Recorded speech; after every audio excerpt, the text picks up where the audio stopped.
What's up, folks? Lachlan here, Moss Down Woodlore. So, finally making a video here. It's been ages. Been out on the trail quite a bit, but just haven't had a video out in a while. Had some people messaging me asking me if I was still alive, so I figured I better check in and make a video here. So my wife's out visiting family away this weekend, so here's a good time to sneak out for a solo. And she and I have been hitting some 4Ks past couple weekends. Did Eisenhower and Pierce last weekend, and Whiteface a couple weekends before that.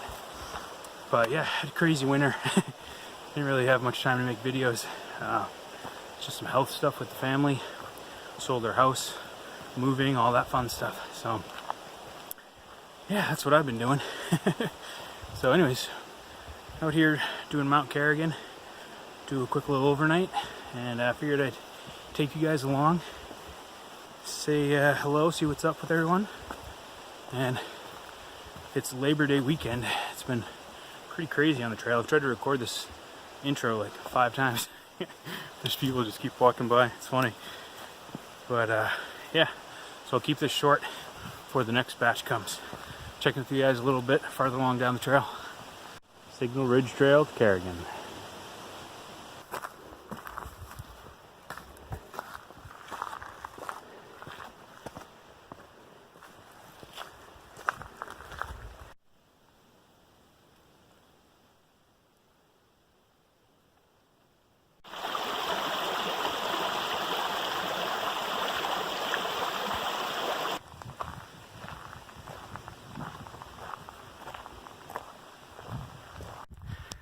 Well, I made it to the elevation here. Just starting to go up now. Made some pretty good time hoofing it back on the flatter sections. Thinking I might just tag it tonight. And then, yeah, we'll see. Camp tonight.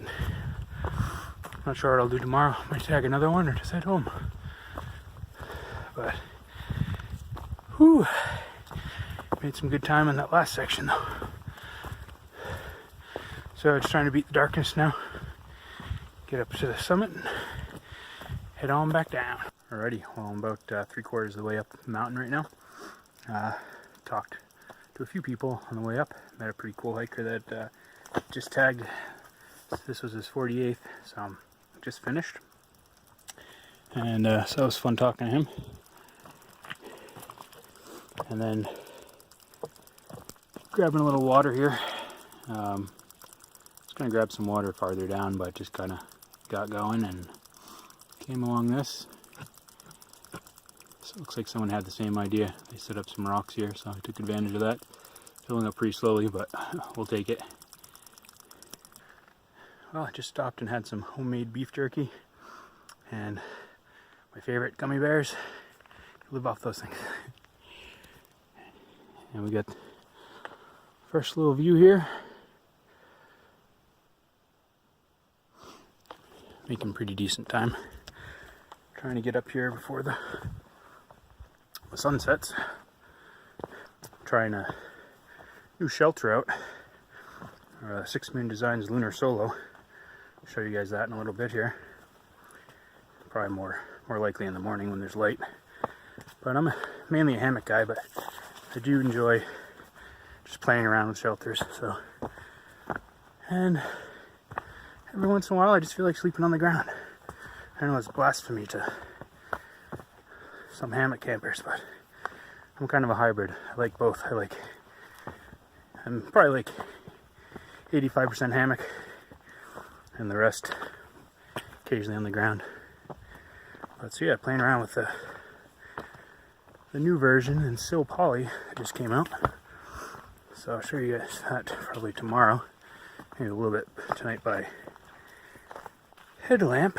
But yeah, so gonna finish climbing up here, show you guys some views, and then gonna hustle on back down and set up camp.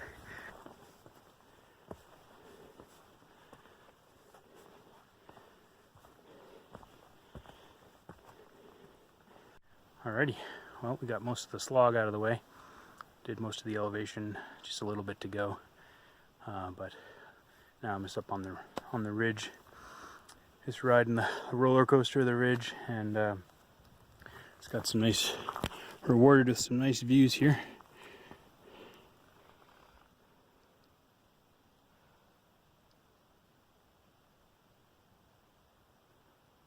Oh yeah. Nothing I'd rather be doing. But yeah, this will be, it's been slowly working on my 4,000 footer list here. There's 48 of them, and this will be number 22. I did Eisenhower and Pierce last weekend. That brought me up to 21. So yeah, this will be 22. Kind of got stalled there for a little bit. I had some medical stuff going on, and moving and all that. I was really jonesing to get out here, but I'm back on the trail. It's now, what is it, September 2nd, I think? I moved July 1st. So a couple months been back out on the trail. I mean, I was doing day hikes, but I wasn't doing any overnights, just because any of you that have moved know how much work that is. Sold our house, and we were downsizing a bit, and yeah, trying to get everything into a little storage unit. It was, oh wow, oh yeah. Sorry, that kind of left me speechless there for a second.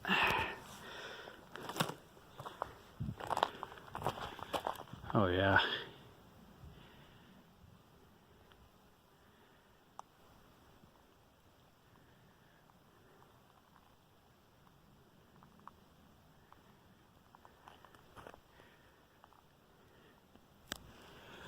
They're calling for possible showers, and could be some thunderstorms, they said, later. It does look like we got a little bit of weather moving in.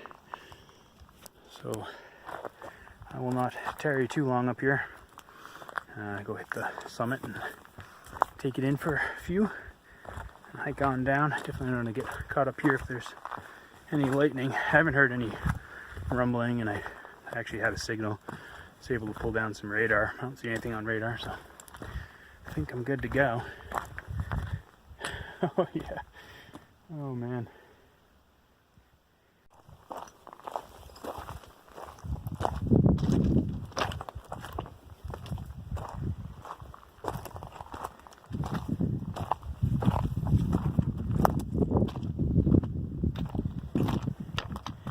Quite the contrast. Nice and clear over here, and then directly to my left. All socked in.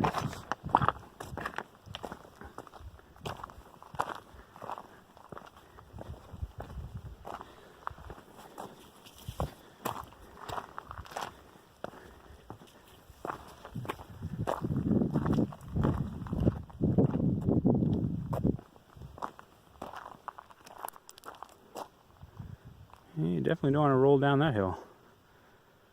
Wow. Pretty cool. Almost to the summit. Came on this well here.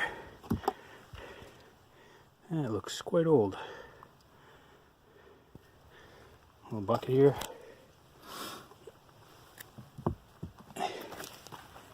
Definitely would want to be filtering that. I wish you guys could smell it here. It's like smell of this balsam fir around.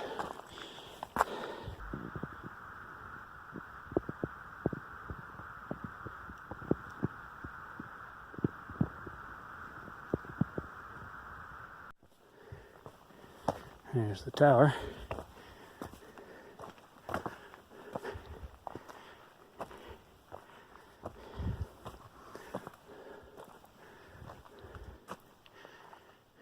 Signal ridge back that way.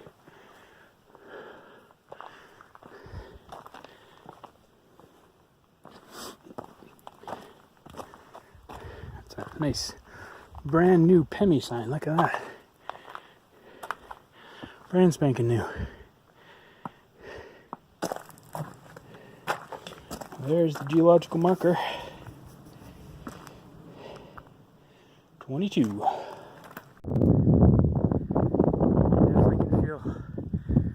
moisture in the air up here.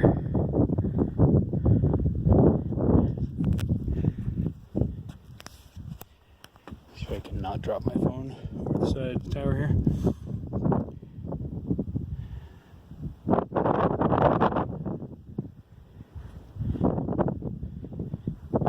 That's pretty sweet.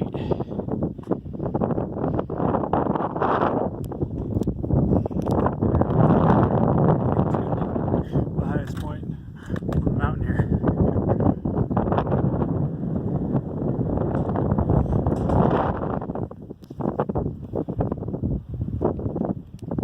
Well, it is 5:41, so at sunset it's at 7:22, so I'm gonna not hang around too long up here. I'm just gonna head down now, as I still get quite a way back down. I will be hiking out with the headlamp, I would imagine. And that's alright. It's usually kind of how we do it. Yeah, there usually is a headlamp involved in the hike out, but yeah, tuckered myself out really well, so I should sleep pretty well. Just gonna head down now, get camp set up. I saw a pretty nice pre-established site, a little fire pit and everything, and so that's pretty far down the mountain.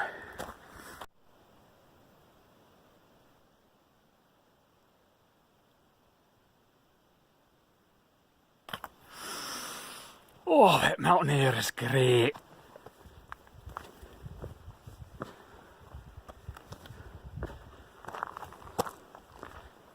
Well, that was pretty lucky. This is where we were not too long ago. Those great views. As you can see, I'm completely socked in. So, yeah, I mean, literally, probably caught that by like 15 minutes or so. Nice.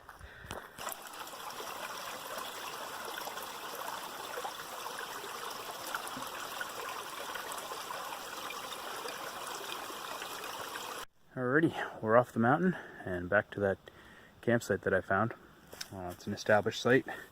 Counted out the paces and all that, and it's legal. There's not really any water around, so I had to pack some in from a stream not too far from here. So here's a Lunar solo setup. I'll show you in the daytime. It sets up with a single trekking pole. There's a little bathtub floor in there with bug netting.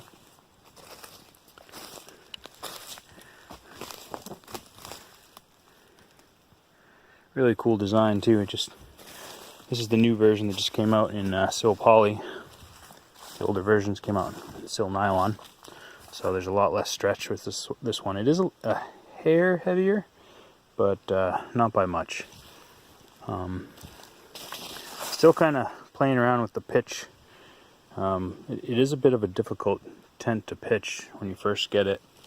You know, at least getting the bathtub floor to kind of sit upright. I did pretty well with this pitch, but I found that the corner tie outs, if you pull them too tight when you're setting it up, you won't have much of a bathtub floor. So I think the trick is to set them up really loosely, and then when you put the pole in, it seems like it suspends the bathtub floor a lot better.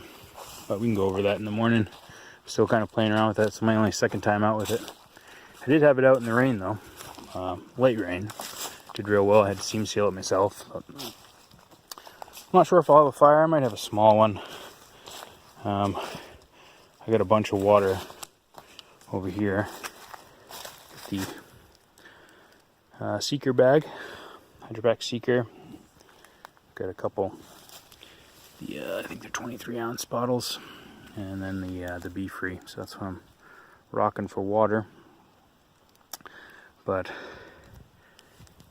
I'm going to get the stove going, and I made some homemade shepherd's pie. I dehydrated corn and ground beef, and get some like brown gravy. So that's going to be kind of an experiment. So I'm going to get that going, and then I'll probably set up my pad and my all the stuff inside the tent while that's rehydrating. So here's the shepherd's pie that I made with the corn. Just actually got frozen corn from the grocery store and put it in the dehydrator. It worked really well. And then just some instant mash, and I dehydrated some ground beef, some really lean stuff that I washed in a strainer to kind of get all the fat off, and a little brown gravy. Probably didn't need to bring this whole packet, but I didn't know exactly how much I was going to use, so I just threw it in there this morning. Let's get some water going and see how this rehydrates. The trusty Fancy Feast stove, the Tokes 550, the ultralight version, and that setup has become my go-to.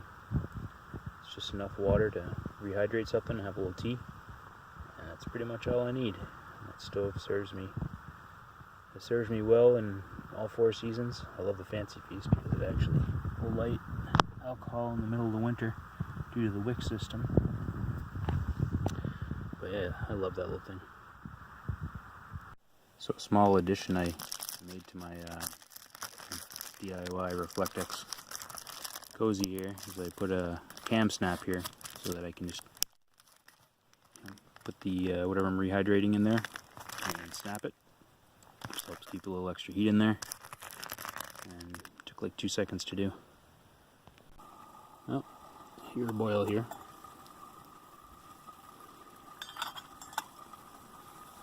Well, I'm not sure how appetizing that's going to look on camera. Probably not extremely appetizing, but it tastes really good.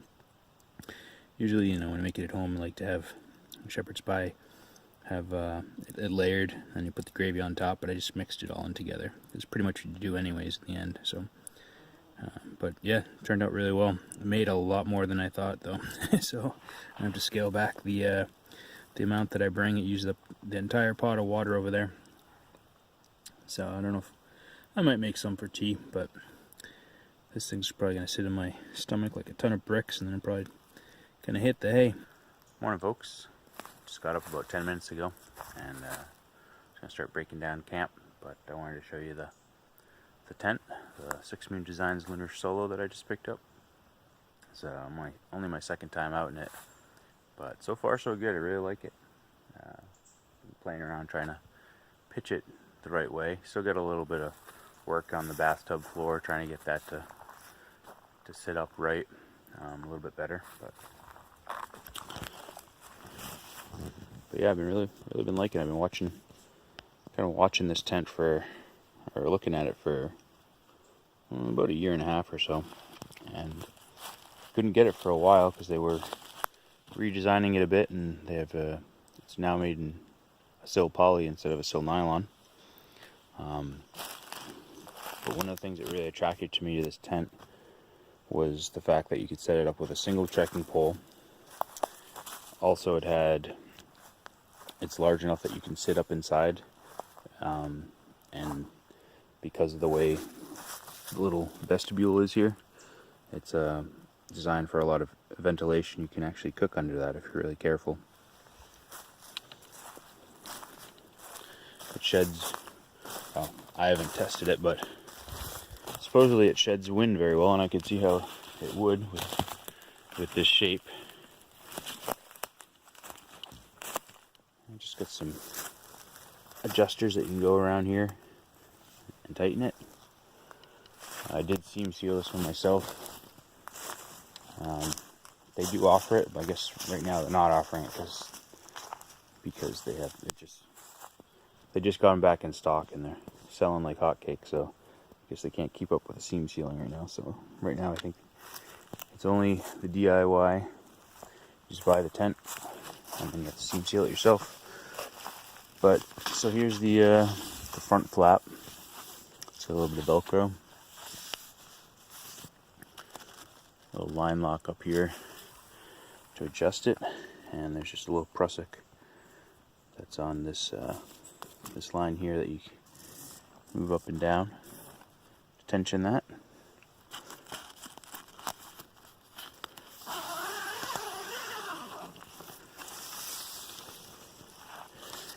It has little tie outs right here where you can do a little toggle under there, and then you can tie that up, roll that up out of the way. But yeah, it's got a lot of space in there for one person. I was able to put gear in there. I did roll up I had my inflatable pad in there. I have a Climate that I chopped down a little bit to a 3/4 length. But I left my quilt in there just to kind of show you the space. That's actually another new piece of gear. It's been forever since I've talked to you guys. That's new hammock gear, Burrow 40 in the goose down version. Really been liking that. It's got an extra 2 ounces of overstuff in it as well. So yeah, overall I'm really impressed and happy with this tent. Kind of too early to tell to give a full-on review, but because we landed out twice. I did have it out in the rain. Nothing like a torrential downpour or anything, but it did well with the rain that I did have. And yeah, I just really like the design of this.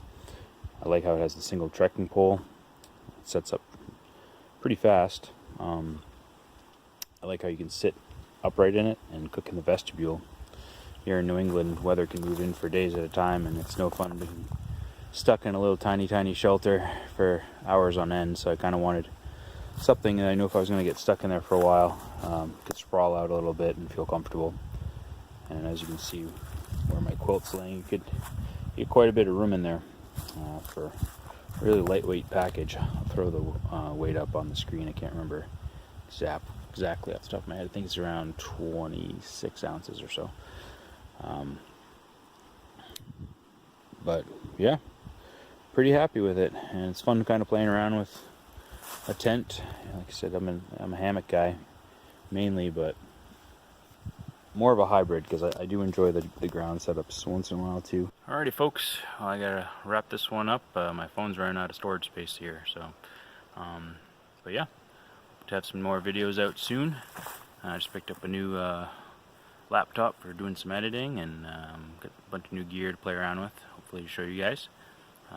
Definitely can recommend this mountain, Carrigain, some of the best views I've seen up here in the Whites. So if you can get up here, it's not too hard of a hike. I'd say moderate. Just be careful up on the ridgeline with weather. But yeah, check it out, and hopefully I'll have some new videos out soon. Now that things kind of quieted down a bit, and hope everybody's doing well. And we'll catch you guys in the next video. This is Lachlan from Moss Stone Woodlore.